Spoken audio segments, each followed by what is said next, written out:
12वीं के बाद ना एक सवाल सबके मन में घूमता है कि अब आगे क्या करना है।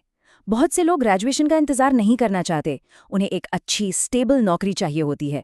आखिर कब तक घर वालों पर निर्भर रहेंगे, है ना? तो सवाल ये उठता है कि क्या सच में 12वीं के फौरन बाद एक पक्की सरकारी नौकरी मिल सकती है, एक ऐसा रास्ता जो आपको फाइनेंशियली इंडिपेंडेंट बना दे? क्या ये मुमकिन है? तो इसका जवाब है हाँ, बिल्कुल। और इसका रास्ता जाता है एसएससी सीएचएसएल एग्जाम से होकर। स्टाफ सिलेक्शन कमीशन का ये combined higher secondary level exam एक बहुत ही जबरदस्त मौका है। तो चलिए आज हम क्या क्या समझने वाले हैं। हम जानेंगे कि भाई ये एसएससी सीएचएसएल आखिर है क्या, कौन कौन इसके लिए अप्लाई कर सकता है, इसका एग्जाम पैटर्न क्या होता है, कौन सी पोस्ट्स मिलती हैं, सैलरी और प्रमोशन कैसे होता है, और सबसे ज़रूरी इसकी तैयारी की सही स्ट्रैटेजी क्या होनी चाहिए। ठीक है, तो चलिए शुरू करते हैं और सबसे पहले इसकी बुनियाद को समझते हैं कि ये एसएससी सीएचएसएल असल में है क्या।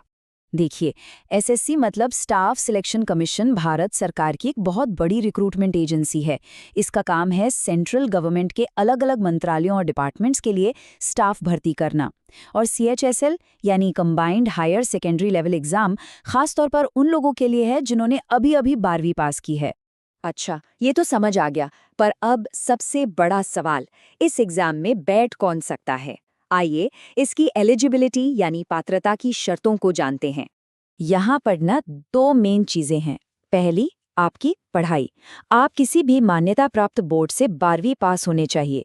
और अच्छी बात यह है कि आपकी स्ट्रीम कोई भी हो, आर्ट्स, कॉमर्स या साइंस, आप सब अप्लाई कर सकते हैं।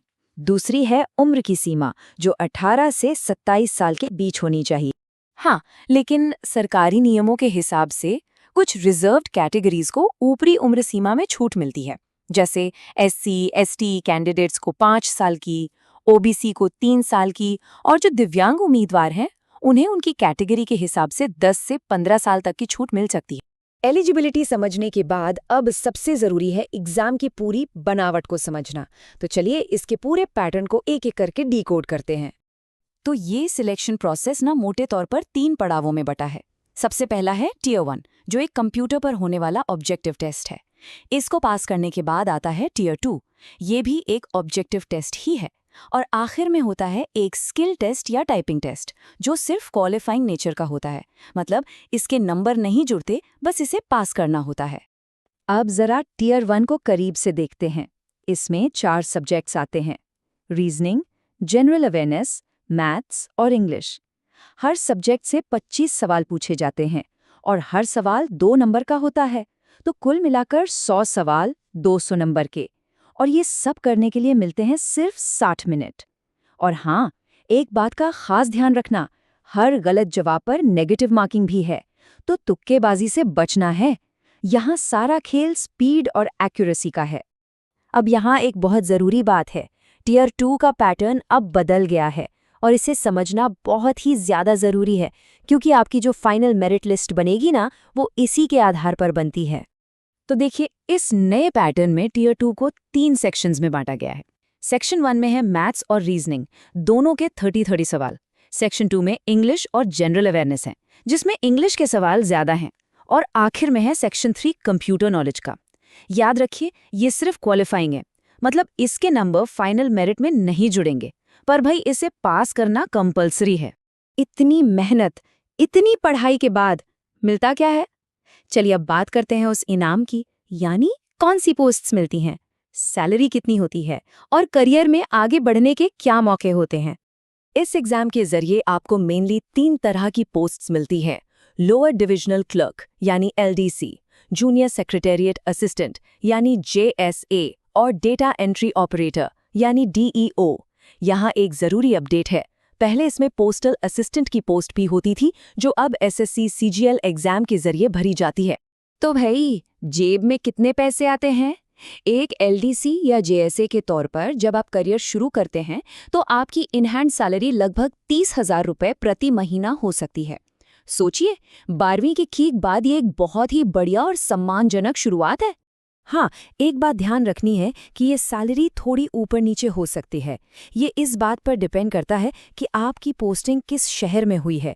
क्योंकि अलग-अलग शहरों में हाउस रेंट अलाउंस और ट्रैवल अलाउंस अलग-अलग होते हैं, जिससे आपकी फाइनल सैलरी पर असर पड़ता है। और ये सिर्फ एक नौकरी नहीं है, ये एक पूरा करियर पाथ है। आप एक एलडीसी के तौर पर ज्वाइन करते हैं और करीब 5 से 7 साल में प्रमोट होकर अपर डिविजनल क्लर्क यानी यूडीसी बन सकते हैं।